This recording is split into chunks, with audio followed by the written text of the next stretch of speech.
pessoal! Hoje eu trago para vocês a resenha do livro do Stephen King sobre a escrita, A Arte e Memórias. Ele é dividido em duas partes. Primeiro ele fala sobre a biografia dele, um pouquinho da história dele como escritor, como é que ele se tornou um escritor. Então hoje ele vende livro como água, né? E ele... Confesso que eu não sou uma leitora assídua dele, não gosto muito do gênero, né? Escreve histórias de terror. E a segunda parte sobre técnicas de escrita, tá? Eu comprei por indicação de um colega, por saber que ele mostra algumas técnicas de escrita que seriam interessantes para redação e realmente valeu a pena. Algumas até eu vou mostrar para vocês hoje. Por exemplo, uma delas, tá? Ele fala que todo escritor passa por isso no início, né? Quando ele teve uma história negada por uma editora, a editora colocou assim: a sua história está muito inchada, então o ideal é que a sua segunda versão seja a primeira versão menos 10%. Então ele fala que muitas vezes a gente tem que retirar advérbios desnecessários, adjetivos e omitir palavras desnecessárias.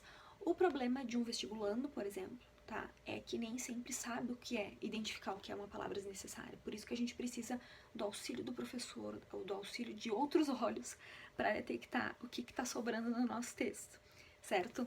Então eu vou já passar para vocês uma das frases mais interessantes aí pra gente gravar. E vários autores falam isso, né? Vocês podem ver que não tem muita fuga, não tem muita escapatória, tá? E o Stephen King, ele é best-seller mundial, tá? Se você quer ser escritor, existem duas coisas a fazer acima de todas as outras: ler muito e escrever muito. Que eu saiba, não há como fugir dessas duas coisas, não há atalho. Outra frase interessante, ó: a leitura é o centro criativo da vida de um escritor. E lá pelas tantas ele fala no livro assim, que às vezes é até melhor ler livros ruins do que livros muito bons, que ensina até mais, tá? É até mais construtivo saber o que não fazer. Então é bem bacana, tá? A melhor dica para qualquer texto é saber o que retirar, tá? Só ficar o essencial. Focar aquilo que realmente importa, tá? Marquei algumas coisas para vocês, para não deixar o vídeo muito longo, tá? Ele fala o seguinte, que um bom escritor tem que ter uma caixa de ferramentas. E uma das ferramentas, porque a gente tem que trabalhar com técnicas, a gente tem que ter as técnicas para fazer um bom trabalho. Uma das técnicas é o vocabulário. E aí ele fala o seguinte: não tente forçar o seu vocabulário, você tem que melhorar o vocabulário naturalmente. Então vai fazer a tua redação, e se eu estiver falando com algum escritor aqui, iniciante, né? Tu não vai fazer o teu livro com o teu dicionário do lado. Como é que tu vai melhorar o teu vocabulário? Naturalmente, com a tua leitura diária. Então é inconscientemente, quanto mais leitura, melhor vai ficando o teu vocabulário. No caso dos vestibulandos, lendo muitas redações exemplares, tá? Na internet tem muita coisa. Então no caso do Enem, redações nota 1000, o que tem de redação nota 1000 aí nos sites, e várias delas têm vocabulário muito bom, tá? Então tem que ser algo natural. Ó, até ele fala aqui, não faça qualquer esforço consciente para melhorar o vocabulário, porque soa artificial. A pessoa tenta forçar ali uma palavra que ela sabe ser mais formal, só que aí ela não combina com o restante do texto.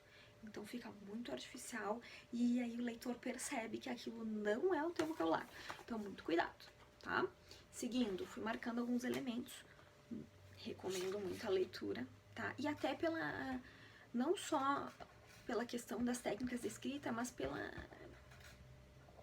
questão da vida do Stephen King, que tem muita...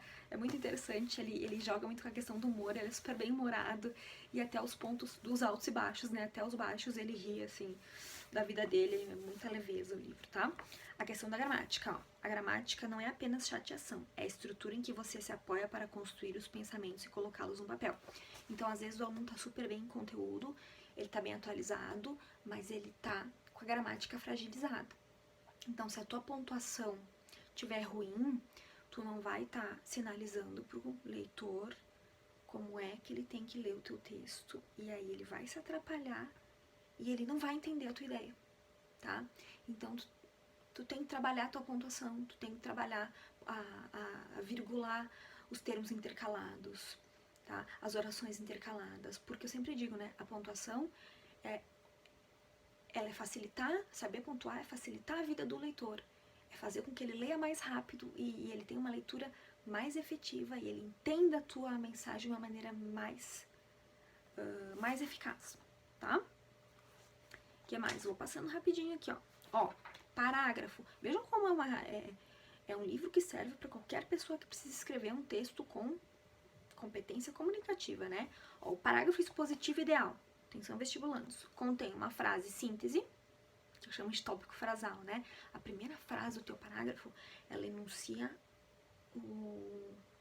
vou achar aqui, a ideia central dele, seguida por outras frases que explicam ou ampliam a primeira. E qual é o teu erro?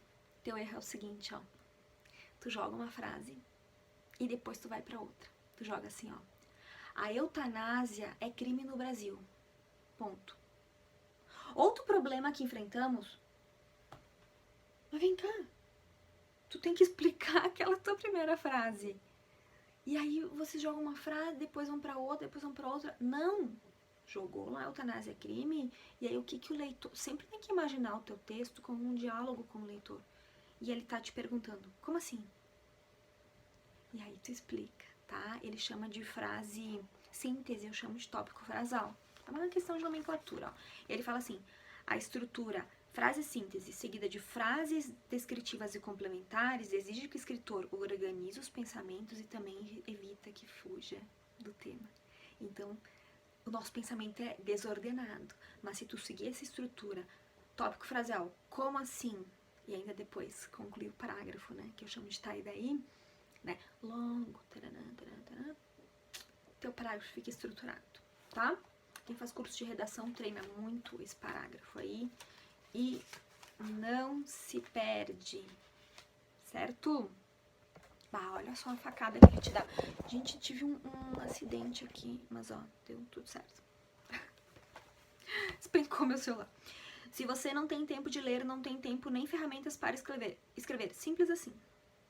Eu chamo isso de frase facada. A leitura é o centro criativo da vida de um escritor. Eu já tinha falado, tô me repetindo, vou terminar o vídeo.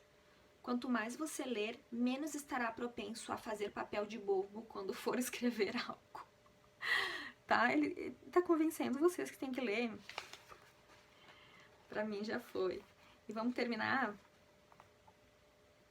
Clichês. Clichês atrapalham muito porque eles fazem com que você pareça preguiçoso ou ignorante. E acabam com a sua reputação como escritor. A gente mudou até a luz do vídeo, né? Fiquei iluminada. Então, assim, ó. Ele correu como um louco. O cara era um bilhete premiado. Bob lutou como um tigre. Ele fala assim, ó, que parece que tu queria se livrar logo daquilo ali e jogou qualquer coisa. Então ele é totalmente contra clichês, tá? Como é que eu sei o que é um clichê? É aquela ideia que às vezes vem à tua cabeça, vem rápido à tua mente, né? Então, descarta a primeira ideia, tá? A gente precisa de um pouquinho mais de reflexão pra escrever. Às vezes as primeiras ideias não são as melhores. Então, escrever demanda um pouquinho de esforço, tá? De transpiração. Às vezes eu tenho que criar a minha metáfora em vez de pegar uma metáfora pronta, por exemplo, tá? O livro é muito bom, muito, muito bom mesmo, recomendo. Vou colocar abaixo do vídeo pra vocês aquela frase central, certo? Espero que vocês tenham gostado. Pra quem é fã aí dos livros do Stephen King, tem muitos detalhes, ele conta muitos detalhes dos bastidores da criação aí dos livros de ficção, ok? E aí vocês vão aproveitar mais ainda a leitura, certo? Um beijo e até a próxima!